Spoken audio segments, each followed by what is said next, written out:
সাল্লামের কদম মোবারকের মধ্যে এসে বললেন, ইয়া রাসূলুল্লাহ, ইয়া হাবিবাল্লাহ, আমি জানতে চাই মাতা সাআ, কিয়ামত কখন সংঘটিত হয়ে যাবে, কিয়ামত কখন সংঘটিত হবে। আরবের বাইরে একজন বেদুইন মানুষ সমস্ত সাহাবায়ে কেরামকে পাশ কাটিয়ে রাসূলুল্লাহ সাল্লাল্লাহু আলাইহি ওয়াসাল্লামের সামনে আসে বসলেন।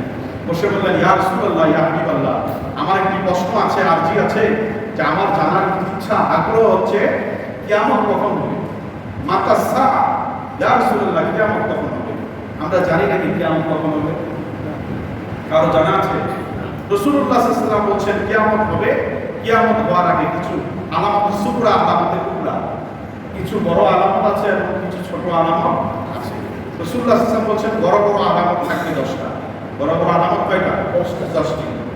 আর ছোট ছোট অসংখ্য আলামত আছে যা রাসূলুল্লাহ সাল্লাল্লাহু আলাইহি ওয়াসাল্লাম বলছেন এই আলামতগুলি তোমরা যখন দেখবা তখন মনে করবা যে কিয়ামত সন্নিকটে, কিয়ামত সন্নিকটে।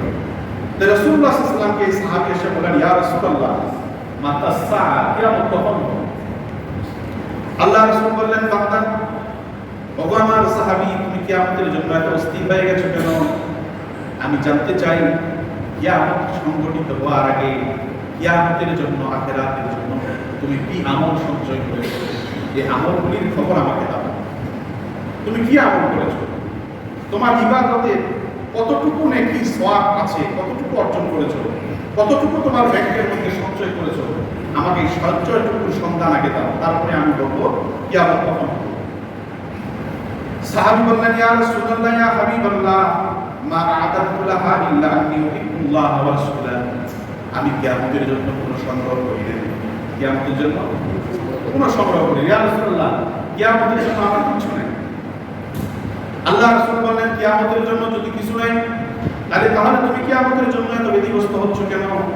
সাহাবী বললেন, ইয়া রাসূলুল্লাহ, ইয়া হাবিবাল্লাহ, যদিও কিয়ামতের জন্য আমি কোনো সংগ্রহ করতে পারি না, কিন্তু বিল্লাহ আন্নী উহিব্বুল্লাহ ওয়া রাসূলাহ, আমি দুইটা জিনিস সঞ্চয় করেছি। একটা হচ্ছে আমি আল্লাহকে ভালোবাসি, দ্বিতীয় নম্বর হচ্ছে তার হাবিবকে ভালোবাসি। আল্লাহর ভালোবাসা আর হাবিবের ভালোবাসা, এই দুই আমল ছাড়া আমি অদমের আর কোনো আমল না। এখন সমস্ত সাহাবায়ে কেরাম ওই বান্দার দিকে চেয়ে আছে, সাহাবীর দিকে চেয়ে আছে। সাহাবী কি বলে?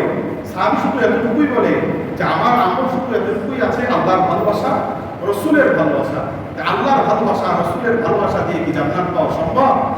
আল্লাহর হাবিব সাল্লাল্লাহু আলাইহি ওয়াসাল্লাম বলেন, কল আমার সাহাবী শুনো, ইন্নাকা মা'a মান আহবাবতা, তুমি যাকে ভালোবাসবা দুনিয়ার মধ্যে, আমি রাসূল বলছি তার সাথে কিয়ামতের ময়দানে তোমার দেখা হয়ে যাবে এবং ফুলসিরাত তার সাথে তুমি পার করবা, তার সাথে তোমার হাসর নাসর হবে। তাহলে তুমি যাকে ভালোবাসো তার সাথে তোমার হাসর নাসর হবে। তো সাহাবীর ভালোবাসা যে রাসূলের সাথে, কার সাথে? তাহলে হাসর হবে কার সাথে? রাসূলের সাথে যদি হাসর নাসর হয়, এই সাহাবীর জন্য কি জান্নাত অবধারিত না জাহান্নাম? এজন্য ঈমানের 70টি শাখা, 14 নম্বর শাখা হচ্ছে রাসূলের প্রতি ভালোবাসা। তার প্রতি যদি কোনো বান্দা রাসূল